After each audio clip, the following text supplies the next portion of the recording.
Washington, Louisiana wildlife officials say they have documented more than 100 oil-soaked birds after crude oil spilled from a refinery flooded during Hurricane Ida. The Louisiana Department of Wildlife and Fisheries said Thursday that a growing number of oiled birds had been observed within heavy pockets of oil throughout the Phillips 66 Alliance refinery in Belchas, Louisiana, as well as nearby flooded fields and retention ponds along the Mississippi River.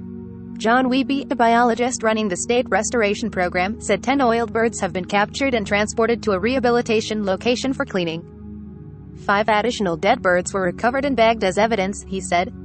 Wiebe said efforts to capture and save more birds are ongoing. The affected species include black-bellied whistling ducks, blue-winged teal, and a variety of egrets. Other animals were also seen covered in oil, include alligators, nutria, and river otters.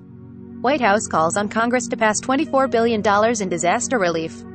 Sept. 8-200-2101-59. A summary issued Thursday by the Environmental Protection Agency said it had received 43 notifications of significant inland oil spills and chemical releases in its jurisdiction after Ida. The agency's compliance arm has issued 10 requests to facility operators seeking information to determine whether federal environmental laws were violated during the storm, potentially triggering penalties and fines. That is a small fraction of the 1,539 reports of pollution a U.S. Coast Guard hotline has received since the Category 4 storm made landfall. August 29 at Port Fortune, the primary port for the offshore oil and gas industry.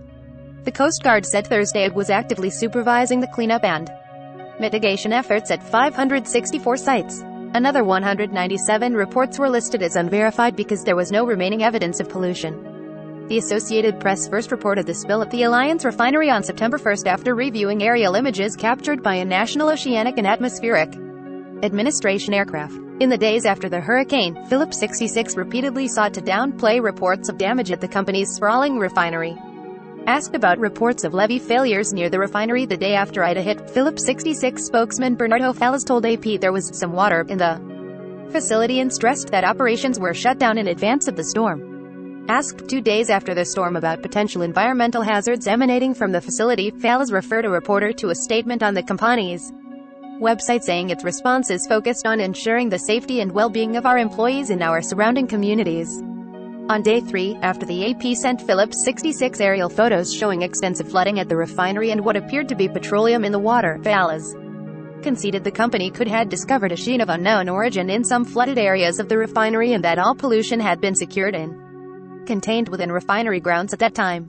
This image, provided by NOAA, taken Tuesday, August 31, 2021 and reviewed by the Associated Press, shows oil slicks at the flooded Phillips 66 Alliance refinery in Belchas. State and federal regulators responded to the spill site after AP provided the photos of the spill Wednesday, and the company acknowledged a sheen of unknown origin at its flooded refinery, NOAA via AP. A Louisiana Department of Environmental Quality Assessment team sent to the refinery last week reported a sizable spill of heavy crude oil at the site was being addressed with booms and absorbent pads. A levee meant to protect the plant had breached, allowing floodwaters to flow in during the storm and then back out as the surge receded. Despite the gap in the levee remaining open for days after the storm, Fallas once again asserted Thursday no oil spilled beyond the land owned by Phillips 66. The breach has been secured, Fallas said Thursday. Cleanup crews continue to remove oil and sheen contained within some flooded areas of the refinery. There has been no off-site impact. We continue to work with all appropriate regulatory agencies. No estimate for how much oil might have spilled from the refinery has yet been made public by state or federal regulators. When fully operational, the Alliance refinery can process more than 255,000 barrels of crude oil per day into gasoline and other petroleum products. The company listed the aging refinery for sale last month before the storm hit, citing poor market conditions. The facility remained shut down Thursday, with no timetable to reopen. Following inquiries from AP, Fallas also confirmed Thursday that a Phillips 66 pipeline in an uninhabited area outside Paradis, Louisiana, leaked during Ida. Records show the company reported to the Coast Guard on August 31 that 2,700 barrels of isobutane, a liquefied flammable gas often used to fuel camping stoves, had spilled. The site was isolated and brought under control last week, Fallas said Thursday. The product vaporized to the atmosphere when it was released. There was no impact to soil or water. The pipeline remains shut down while repairs are underway.